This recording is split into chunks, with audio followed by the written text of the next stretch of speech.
Bonjour à tous et bienvenue sur Tom Ergun. Aujourd'hui on va tester les nouveautés Swiss Arms, les M4 FNR Stahl.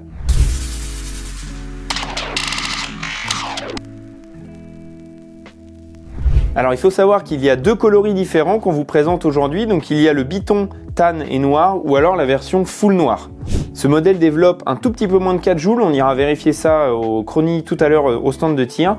Il faut savoir que du coup c'est libre à la vente aux personnes majeures sur simple présentation d'une pièce d'identité. Ces fusils d'assaut sont chambrés en calibre 4,5 mm, donc vous tirerez des billes d'acier de ce type. Et au niveau propulsion, ça se fait avec une sparklet de CO2 de 12 grammes. Donc on verra ça tout à l'heure au stand de tir aussi, comment l'insérer dans le chargeur. Souvent sur ces modèles-là c'est deux, mais là c'est une seule sparklet à la fois. Au niveau utilisation, c'est un petit peu comme d'habitude, vous allez pouvoir soit la garder pour la collection, ou éventuellement faire du plinking ou du tir sur cible. On verra aussi au stand de tir qu'on peut tirer quand même à relative bonne distance avec ce type de carabine.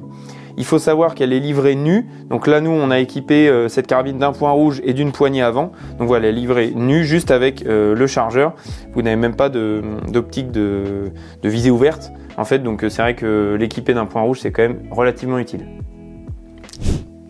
Au niveau de la structure de l'arme, on va se retrouver avec un garde-main en full métal, donc là c'est vraiment très appréciable et au niveau du poids on le sent vraiment. Et tout le reste de la carcasse c'est à moitié métal, à moitié polymère, mais le rendu est vraiment très sympa. La plaque de couche, vous avez un léger amorti, même s'il n'y a pas de recul, mais c'est toujours confortable à l'épaule. La crosse est réglable, donc en fait là vous allez pouvoir avoir plusieurs crans pour pouvoir la régler à votre épaule, quoi, si vous êtes plus ou moins grand ou petit. Donc on retrouve des rails Picatinny vraiment partout, sur le garde-main au-dessus, sur les côtés en dessous. On en a un ici sur le dessus de la carcasse pour pouvoir mettre justement un point rouge ou éventuellement une lunette. La poignée, on est sur une poignée vraiment type AR-15 avec le sélecteur de tir, donc du coup qui se situe de l'autre côté. Et il est vraiment ici de ce côté. Donc on a une position safe, une position semi-auto, et on peut revenir en position safe aussi pour sécuriser l'arme.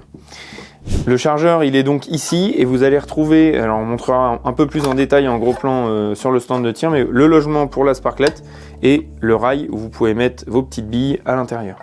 La fenêtre d'éjection est mobile, bon après c'est vraiment juste esthétique en fait parce que vous venez la tirer ici et pour voir juste le haut du chargeur et le bout du canon, mais du coup c'est vraiment juste factice. Au niveau du cache-flamme, il faut savoir que vous pouvez le retirer, vous avez une toute petite vis ici en dessous qu'il faudra juste dévisser, et ensuite c'est un pas de vis 14 par 100 classique. Vous pouvez donc dévisser ça pour mettre un modérateur de son pour améliorer encore l'esthétique de l'arme d'une manière générale. Vous avez sur le garde-main à l'avant une goupille Quick Detach, en fait que vous pouvez venir mettre ici. Voilà, et en fait ça va être votre point d'attache sangle, si vous voulez l'utiliser avec une sangle. Donc vous avez un point arrière ici, et évidemment celui avant, et de l'autre côté c'est exactement pareil. On retrouve l'autre point d'attache, et sur le devant, vous venez détacher et remettre ici. Voilà, comme ça c'est totalement ambidextre, et vous pourrez l'utiliser que vous soyez gaucher ou droitier. Idem pour la crosse. Je vous propose maintenant d'aller au stand de tir. On va essayer cette carabine, donc déjà au chronie pour voir ce qu'elle sort en puissance, et après on va tirer et reculer au fur et à mesure pour voir ce que ça donne au niveau groupement. C'est parti. Je vais vous montrer comment on remplit le chargeur à la fois en CO2 et en billes.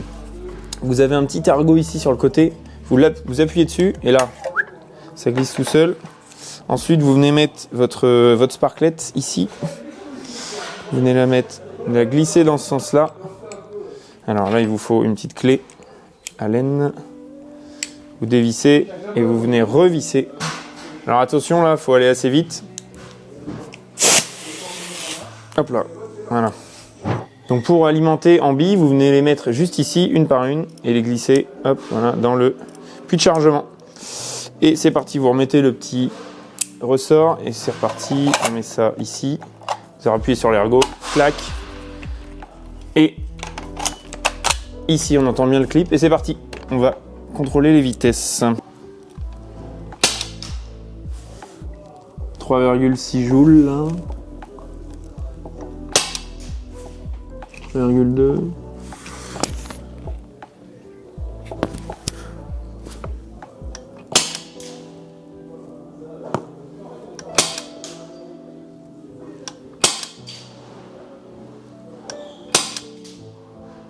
« 9 de 8.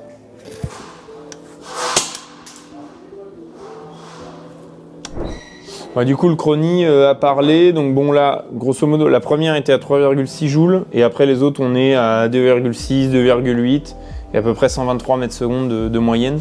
Donc voilà ce que ça donne. On est juste en dessous des 3 joules pour ce modèle-là.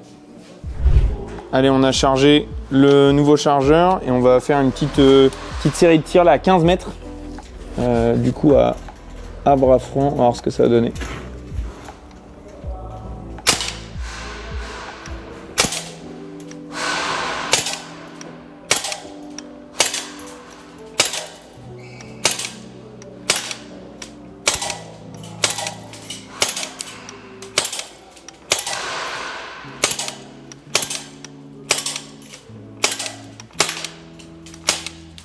Plus de billes. Allez, on va aller voir le résultat tout de suite. Du coup, là, on est arrivé en cible. C'est vraiment pas mal, hein, à 15 mètres. Tous les impacts sont dans le cible. Alors, il y en a peut-être un qui est passé juste en dessous. Mais c'est quand même assez satisfaisant. Donc, on peut vraiment s'amuser en plinking ou sur des canettes ou sur cible aussi. Sachant que là, j'étais pas posé, mais on peut faire un tir un tout petit peu plus précis.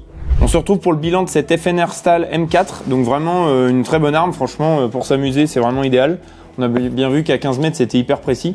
Et même là, on a tiré à 30-35 mètres et on touche le carton au fond. Alors, c'est pas d'une extrême précision, mais on le touche quand même. Donc, je pense que des canettes, c'est possible.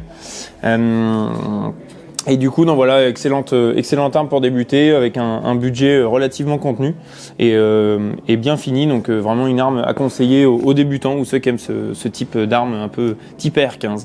Donc voilà, merci d'avoir regardé la vidéo. Je vous donne rendez-vous pour les suivantes. Pour ça, abonnez-vous. Si vous avez une question, laissez un commentaire sous la vidéo et puis un petit pouce bleu, ça nous encourage à faire d'autres vidéos.